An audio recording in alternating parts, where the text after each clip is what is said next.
اعوذ باللہ من الشیطان الرجیم بسم اللہ الرحمن الرحیم الحمدللہ رب العالمین والصلاة والسلام علی محمد وعلی آلہ وسلم۔ انشاءاللہ آج ہم سورہ انبیاء کے تیسرے رکوع کا مطالعہ کریں گے۔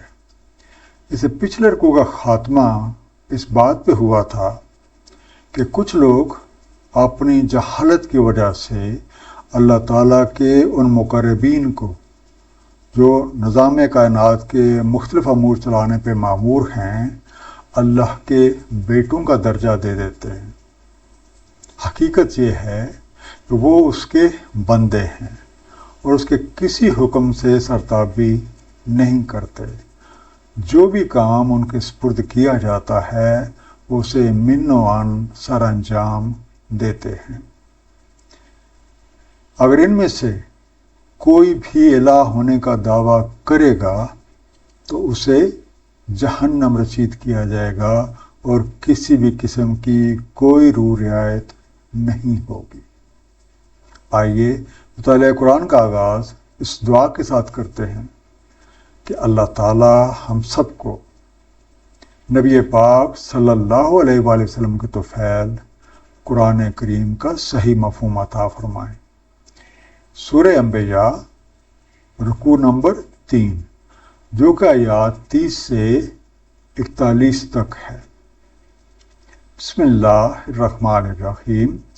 اولم یری الذین کفروا ان السماوات والارض کانتا رتقا ففتقناہما۔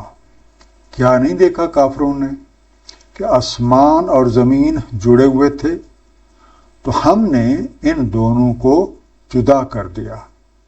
وَجَعَلْنَا مِنَ الْمَاءِ كُلَّ شَيْءٍ حَيٍّ أَفَلَا يُؤْمِنُونَ۔ اور ہم نے بنائی پانی سے ہر زندہ شے، کیا وہ ایمان نہیں لاتے؟ تو پہلا انڈرلائن لفظ ہے رتقاً، رے تے کاف سے بنا، باہم جڑے ہوئے یا ملے ہوئے، کلوزڈ اپ، جوائن ٹوگیدر۔ فَفَتَقْنَاهُمَا، فتق سے بنا، فے تے کاف، ہم نے ان دونوں کو پھاڑ کر جدا جدا کر دیا۔ We cleaved both of them۔ زمین و آسمان کی تخلیق کا بنیادی عنصر ایک ہی ہے۔ اللہ تعالیٰ نے پہلے زمین بنائی اور پھر آسمان بنائے، جیسا کہ سورہ بقرہ آیت نمبر 29 میں ارشاد ہے، جس نے خلق فرمایا تمہارے لیے جو کچھ زمین میں ہے سب، پھر استوا کیا آسمان کی طرف تو متناسب کر دیا اسے 7 آسمان، اور وہ ہر شے کا علم رکھتا ہے۔ آیت کے دوسرے حصے میں یہ ذکر ہے کہ ہم نے ہر زندہ شے کو الماء سے بنایا ہے۔ عام طور پر الماء کا مفہوم پانی بیان کیا جاتا ہے۔ اس صورت میں پھر یہ سوال پیدا ہوتا ہے، کیا زمین اور آسمان کے بننے سے پہلے پانی بنایا گیا تھا؟ الماء کا مفہوم اس سے کہیں زیادہ وسیع ہے۔ اس کا مادہ میم واو ہے ہے، جس سے مراد کوئی بھی ایسی چیز ہے جسے جس برتن میں ڈالا جائے وہ اسی کی شکل اختیار کر لی جائے۔ پانی کی اپنی حقیقت گیس ہے اور یہ کم درجہ حرارت میں ٹھوس شکل اختیار کر لیتا ہے، یعنی برف بن جاتا ہے۔ اس کے مادے کے مفہوم کے لحاظ سے الماء سے خیال کا سسٹم بھی مراد لیا جا سکتا ہے، اور ہم سب جانتے ہیں کہ زندگی کا نظام خیال کے نظام پر قائم ہے، اور زندہ اور مردہ شخص میں سب سے بڑا فرق خیال کی قبولیت ہے۔ بہرحال اگر الماء سے مراد پانی بھی لیا جائے تب بھی اس میں کوئی شک نہیں کہ پانی ہر زندہ شے کی زندگی کا ایک لازمی جزو ہے۔ جس طرح ہمارے سیارے زمین کا تقریباً 71% حصہ پانی پر مشتمل ہے، تو پانی کی یہی مناسبت ہمارے جسم میں بھی پائی جاتی ہے۔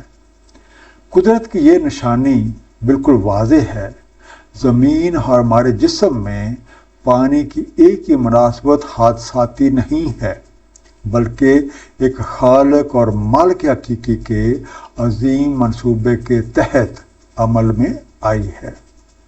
لیکن جو لوگ رب کریم کی نشانیوں کو بغور دیکھتے ہی نہیں، نہ ان پہ غور و فکر کرتے ہیں، تو وہ ایمان کی دولت سے محروم ہی رہ جاتے ہیں۔ وَجَعَلْنَا فِي الْأَرْضِ رَوَاسِيَ أَن تَمِيدَ بِهِمْ، ہم نے رکھ دیے زمین میں لنگر، کہیں وہ حرکت کرے ان کے ساتھ۔ وَجَعَلْنَا فِيهَا فِجَاجًا سُبُلًا لَعَلَّهُمْ يَهْتَدُونَ، اور ہم نے رکھی اس میں کشادہ راہیں تاکہ وہ ہدایت پائیں۔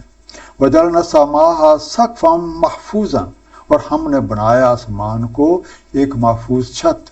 وَهُمْ عَنْ آيَاتِهَا مُعْرِضُونَ، اور وہ ہماری نشانیوں سے اعراض کرتے ہیں۔ خالق کائنات نے زمین کو اپنی جگہ پہ برقرار رکھنے کی خاطر اس میں کئی لنگر ڈال دیے ہیں تاکہ یہ کہیں کسی ایک طرف ہی نہ ڈھلک جائے اور سارا توازن خراب ہو جائے، اور ساتھ ہی اس میں کشادہ راہیں بھی مہیا فرما دی ہیں تاکہ لوگ اپنی منزل کا راستہ آسانی سے معلوم کر لیں۔ زمین کی طرح خالق کائنات نے آسمان کو ایک محفوظ چھت بنا دیا، لیکن بہت سے لوگ قدرت کی یہ نشانیوں پہ دھیان ہی نہیں دیتے، اور جب ان کی توجہ حقیقت حال کی طرف مبذول کی جاتی ہے تو وہ کسی مافوق الفطرت معجزے کا مطالبہ کرتے ہیں، یا پھر حالات کی بہتری کے لیے کسی مافوق الفطرت واقعے کا انتظار کرتے ہیں۔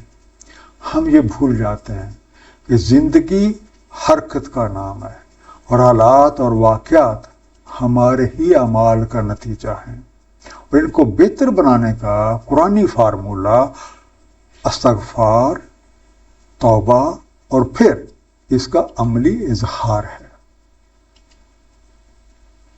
وَهُوَ الَّذِي خَلَقَ اللَّيْلَ وَالنَّهَارَ وَالشَّمْسَ وَالْقَمَرَ، اور وہی ہے جس نے خلق فرمائے لیل و نہار اور شمس و قمر، کل فی فلک یسبحون، ہر ایک اپنے مدار میں تیرتا پھر رہا ہے۔ وما جعلنا لبشر من قبلک الخلد، اور نہیں رکھا ہم نے کسی بھی بشر کے لیے آپ سے پہلے رہتے ہی رہنا۔ افإن مت فهم الخالدون، تو کیا اگر آپ کی موت واقع ہو جائے تو وہ رہتے ہی رہیں گے؟ انڈر لائن لفظ ہے خلد، خے لام دال سے بنا، ایک مدت غیر معین تک حالت میں کوئی تبدیلی واقع نہ ہونا، نو آلٹریشن فار لانگ ٹائم۔ حقیقت حال یہ ہے کہ کائنات میں موجود ہر ایک شے ایک مقصد کے تحت وجود میں لائی گئی ہے، جس کے مطابق ہر کوئی اپنی متعین شدہ بیلٹ پر حرکت پذیر ہے، یعنی ہر شے اپنے مقرر کیے ہوئے دائرہ کار میں مصروف عمل ہے۔ اس دائرے میں سفر کا ایک حصہ نزولی جبکہ دوسرا حصہ صعودی حرکت پہ مشتمل ہے۔ دن اور رات، سورج اور چاند ہماری ہی زندگی کی نشانیاں ہیں۔ دن اور رات کا عدل بدل غیب اور شہود کا، سورج زندگی کا، جبکہ چاند عقل و شعور کی نشانی ہے۔ جس طرح زندگی کا نظام غیب، شہود اور غیب کے سسٹم پہ قائم ہے، اسی طرح ہر ذی شخص جو اس دنیا میں آتا ہے اپنی عمر پوری کر کے واپس چلا جاتا ہے۔ یہی نظام فطرت ہے، یہی نظام نبیوں کے لیے بھی تھا اور یہی نظام ہم سب کے لیے ہے۔ یہ کائنات ہر گھڑی تبدیل ہو رہی ہے، اس میں تغیر ہے، اس کی ہر ایک چیز فانی ہے سوائے رب کریم کی وجہوں کے۔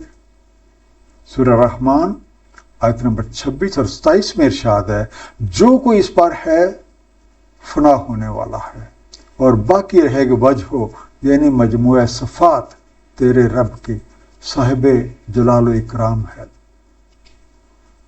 کل نفس ذائقۃ الموت، ہر نفس کو چکھنی ہے موت۔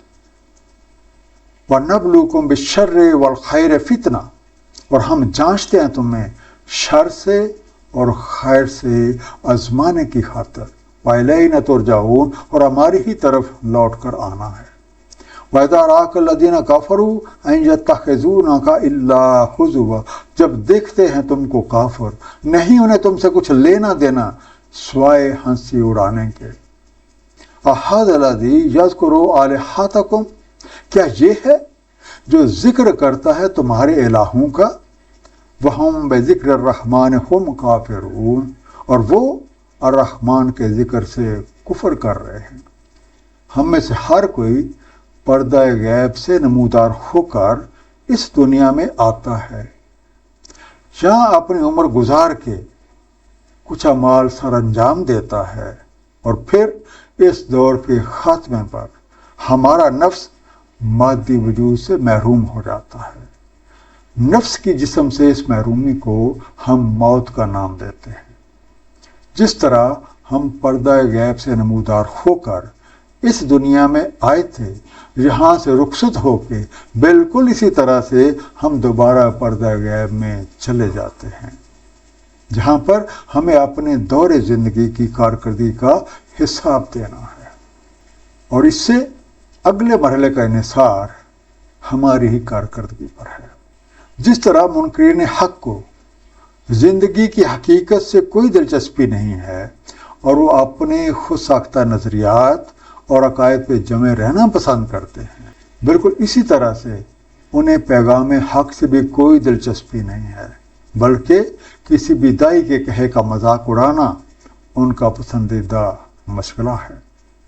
ان کی لا علمی کا یہ عالم ہے کہ ایک طرف اپنے خود ساختہ معبودوں کے بارے میں کچھ بھی سننا گوارا نہیں کرتے، تو دوسری طرف خالق اور مالک حقیقی کے ذکر سے بھی کفر کرتے ہیں۔ خلق الانسان من عجل، تخلیق ہوا ہے انسان عجلت سے۔ سوریکم آیاتی فلا تستعجلون، ابھی میں تمہیں دکھاؤں گا اپنی نشانیاں، بس مجھ سے عجلت نہ کرو۔ وَيَقُولُونَ مَتَىٰ هَٰذَا الْوَعْدُ إِن كُنتُمْ صَادِقِينَ، اور یہ کہتے ہیں کب ہے یہ وعدہ اگر آپ سچے ہیں۔ حق کو بلائے ہوئے انسان کے سرشت میں عجلت ہے، یہ ہر چیز کا فوری نتیجہ چاہتا ہے، دعا مانگتا ہے تو فوراً قبولیت کی خواہش رکھتا ہے، فوراً قبول نہ ہو تو مایوس ہونے لگتا ہے۔ یہ جلد باز اپنے ہر عمل کا، خواہ وہ اچھا ہو یا وہ برا، فوری نتیجہ چاہتا ہے۔ سورہ معارج آیت نمبر 19 میں ارشاد ہے، بے شک انسان خلق ہوا ہے بے چین۔ اس کی اجرت بازی کا یہ عالم ہے کہ جب اسے اس کے غلط روش کے انجام سے خبردار کیا جاتا ہے تو بجائے اس پہ غور و فکر کرنے کے، سنبھلنے کے، یہ جٹ سے کہہ دیتا ہے کہ اگر آپ سچے ہیں تو یہ بتائیں یہ کب وقوع پذیر ہوگا۔ حالانکہ خبردار کیے جانے کا مقصد تو یہ تھا کہ وہ اپنی روش کو درست کر لے اور انجام بد سے بچ جائے۔ لو یعلم الذین کفروا حین، کاش معلوم ہوتا کافروں کو وہ وقت، لا یکفرون عن وجوہہم النار ولا عن ظہورہم، نہ روک سکیں گے اپنے چہروں سے آگ اور نہ اپنی پیٹھوں سے، ولا ہم ینصرون، اور نہ ان کو نصرت ملے گی، بل تاتیہم بغتۃ، بلکہ وہ آئے گی ان کے پاس اچانک، وتبحتھم فلا یستطیعون ردھا، مبہوت کر دے گی انہیں، پھر نہ ان میں استطاعت ہوگی اسے رد کرنے کی، ولا ہم ینظرون، اور نہ ان کو مہلت ملے گی۔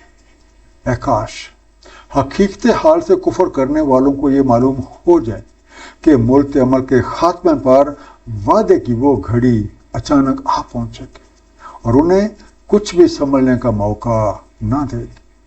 سورہ عنکبوت آیت نمبر 53 میں ارشاد ہے، اور اجرت مچا رہے ہیں یہ آپ سے عذاب کی، اور اگر نہ ہوتی ایک اجل مسمى تو ضرور آ جاتا ان پہ عذاب، اور وہ آئے گی ان پہ اچانک، اور وہ شعور نہ رکھتے ہوں گے۔ اور جب وہ گھڑی آ جائے گی تو ان کے غلط اعمال کے نتائج ان سے آگ کی طرح لپٹ جائیں گے، اور ان میں یہ استطاعت نہ ہوگی وہ خود اس سے بچ پائیں، اور نہ ہی انہیں کسی طرح کی کوئی مدد ملے گی۔ وَلَقَدِ اسْتُهْزِئَ بِرُسُلٍ مِّن قَبْلِكَ، اور تحقیق استہزاء ہوتا رہا رسولوں کے ساتھ آپ سے پہلے. وَحَاقَ بِالَّذِينَ سَخِرُوا مِنْهُمْ مَا كَانُوا بِهِ يَسْتَهْزِئُونَ، تو آ گرا جنہوں نے تمسخر کیا ان میں سے اسی چیز نے جس کی وہ ہنسی اڑاتے تھے. تاریخ گواہ ہے کہ رب کریم کے جس پیغمبر نے بھی حقیقت حال سے لوگوں کو آگاہ کیا تو اکثر لوگوں نے اس کا مذاق ہی اڑایا.